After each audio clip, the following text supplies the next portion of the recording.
Assalamualaikum warahmatullahi wabarakatuh. Perkenalkan saya Faryani Putra. Hari ini saya dan kelompok saya ingin mempresentasikan tugas Corporate and Human Relation, di mana tugas ini kami mewawancara salah satu pemimpin, lalu kami analisa gaya kepemimpinan dia. Pertama-tama saya ingin memperkenalkan dulu anggota kelompok saya. Ada Anissa Sri Nuriski. Di sini dia mempunyai job desk sebagai produksi video. Lalu ada Alwan Hariri sebagai pewawancara, lalu ada Dodi sebagai produksi video, dan ada saya Faryani Putra sebagai pembuat PowerPoint dan makalah, lalu ada Nadila Cahya Dewi selaku pembuat makalah dan PowerPoint juga. Mari kita masuk ke materinya. Saya persilakan Alwan untuk membaca slide pertama. Baik, terima kasih Fahri. Di bab pertama ada pendahuluan, pengertian kepemimpinan. Kepemimpinan atau leadership dapat dikatakan sebagai cara dari seseorang memimpin dalam mengarahkan, mendorong, dan juga mengatur seluruh unsur-unsur di dalam kelompok atau organisasinya untuk mencapai suatu tujuan organisasi yang diinginkan, sehingga menghasilkan kerja organisasi yang maksimal. Hal tersebut sebagaimana diimplementasikan oleh saudara Aryo Bimo ketika dia menjabat sebagai Ketua Himakom Pemuda. Gaya kepemimpinan merupakan pola tingkah laku yang dirancang untuk mengintegrasikan tujuan organisasi dengan tujuan individu untuk mencapai suatu tujuan.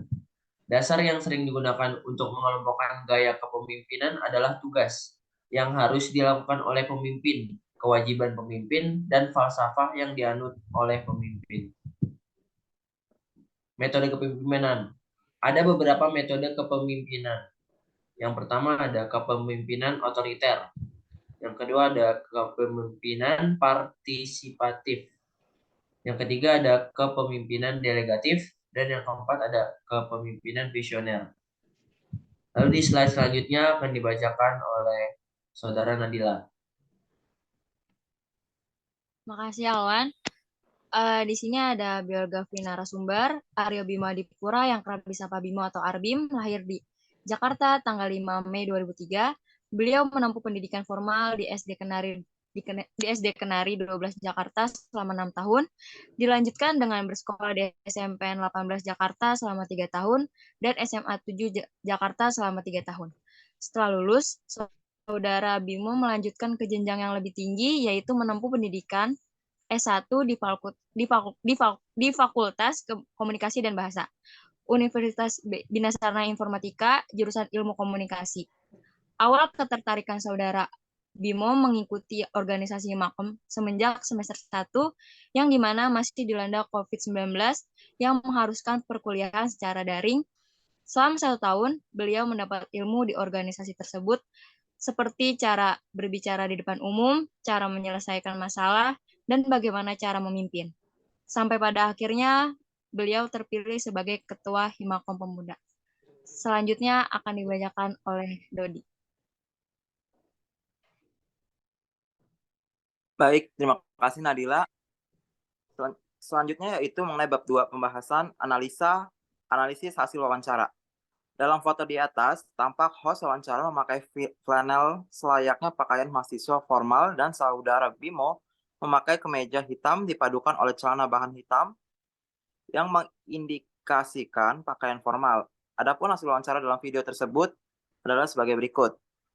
Poin pertama, dari segi bahasa yang digunakan. Bahasa yang digunakan dalam video wawancara adalah bahasa percakapan yang santai, tidak formal, dan dapat dilihat dari cara penyampaian pewawancara dan narasumber dalam kegiatan wawancara tersebut. Poin kedua ialah dari segi suara yang disampaikan. Saudara Bimo sangat memperhatikan irama suara dalam menyampaikan pesannya kepada orang lain. Selain itu, ia mampu memperhatikan tinggi rendahnya suara, keras, dan tidak suara berdasarkan penghayatan pesan yang disampaikan, sehingga pendengar memahami apa yang disampaikan. Poin ketiga dari sikap tubuh dan ekspresi yang ditampilkan. Yang pertama yaitu sikap tubuh yang ditunjukkan oleh Aryo Bimo selaku Ketua Himakom, yaitu sangat amat rileks saat menghadapi kamera dan menjawab pertanyaan dari pembawa acara. Lalu ekspresi yang ditunjukkan oleh Aryo Bimo pada video yang tertera terlihat sangat welcome. Dapat diperhatikan juga bahwa Aryo Bimo menjelaskan tiap pertanyaan dengan nada jawaban yang serius, namun dengan mimik muka yang santai. Hal tersebut sangat mempengaruhi audiens penonton karena membuat penonton nyaman akan jawaban yang diberikan. Lalu dari segi gaya komunikasi yang digunakan oleh Aryo Bimo adalah gaya komunikasi dua arah. Di dalam gaya komunikasi ini, tindak komunikasi dilakukan secara terbuka. Aspek penting gaya komunikasi ini ialah adanya landasan kesamaan. Gaya komunikasi ini juga ditandai dengan berlakunya arus penyebaran pesan-pesan verbal secara lisan maupun tertulis yang bersifat dua arah atau two-way communication. Lalu dari segi gaya kepemimpinannya, adapun gaya kepemimpinan yang digunakan narasumber adalah demokratis. Konsep dasar gaya kepemimpinan yang demokratis ialah bahwa pemimpin harus memfasilitasi proses pengambilan keputusan yang inklusif dan berpartisipasi, serta memastikan bahwa semua anggota organisasi memiliki kesempatan untuk berbicara dan terlibat dalam proses pembuatan keputusan. Untuk selanjutnya akan dibacakan oleh Anissa. Oke, makasih Dodi.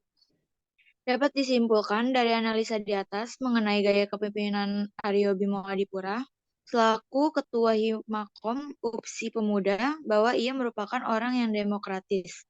Ia selalu memberi kesempatan kepada anggotanya beropini dan bermusyawarah.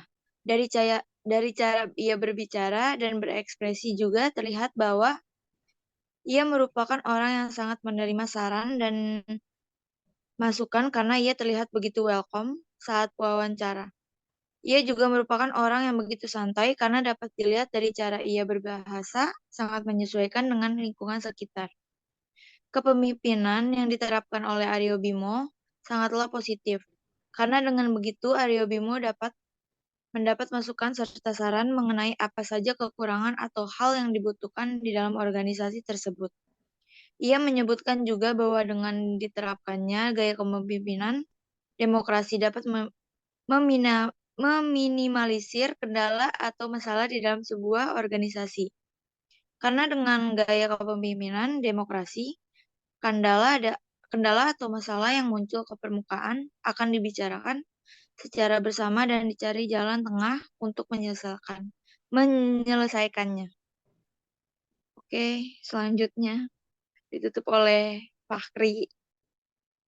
Baik, mungkin itu saja presentasi kita hari ini mengenai gaya kepemimpinan dari Aryo Bimo.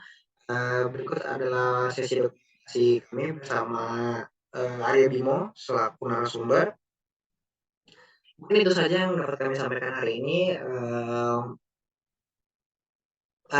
Mungkin ada salah-salah kata, mohon dimaafkan. Sekian, terima kasih.